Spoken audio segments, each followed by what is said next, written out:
So new setup. Got everything color matched since the last video. New wheels and tires, 20x12 Dropstars.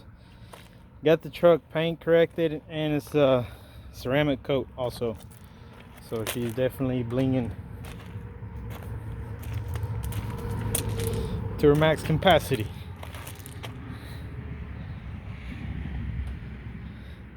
So no swirls, clean.